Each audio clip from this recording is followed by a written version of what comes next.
Elle s'appelait Maïmouna, une jeune femme camerounaise mariée depuis 10 ans à un homme qu'elle aimait de tout son cœur. Mais leur bonheur était assombri par une chose. En 10 ans de mariage, pas un seul enfant. Dès la première année, ils ont essayé, encore et encore, mais rien. Et lui, toujours en train de fumer. Cigarette à la bouche, une autre à la main, de la fumée partout.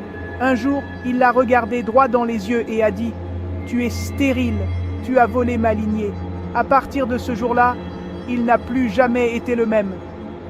Brisée, Maïmouna s'est tournée vers la tradition. Herbes, potions, poudre, marabout. Elle a tout essayé, absolument tout, jusqu'au jour où un marabout lui a remis une statuette noire, les yeux fermés, une aura qui lui glaçait les os. Il lui a dit « Mets-la sous le lit, l'enfant viendra ». Cette nuit-là, pendant que son mari dormait, Maïmouna a glissé la statuette sous leur lit, mais l'enfant n'est jamais venu. Au lieu de ça, sont venues la douleur, la fièvre, l'épuisement, jusqu'à ce qu'un jour son corps la lâche. À l'hôpital, le verdict est tombé comme un coup près. « Madame, vous avez un cancer du col de l'utérus, causé par une infection, due à tous les remèdes qu'elle avait pris dans sa recherche désespérée d'un enfant. Elle est morte dans d'atroces souffrances, sans enfant, seule, trahie par l'homme qu'elle aimait. Mais l'histoire ne s'arrête pas là, parce que Maïmouna n'est jamais vraiment partie.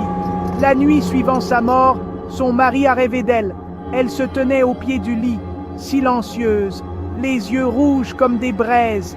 Il s'est réveillé terrorisé, et la statuette, ses yeux étaient ouverts. Depuis, il entend sa voix, sent sa présence, voit des ombres mouvantes. La statuette, elle bouge. La vérité est que c'était lui qui était infertile. C'était lui qui n'avait pas d'héritage. Et elle, la femme qui l'a détruite, est revenue à travers la statuette pour lui faire payer, jusqu'à son dernier souffle. Si jamais vous trouvez une statuette sous votre lit, demandez-vous qui l'a mise là.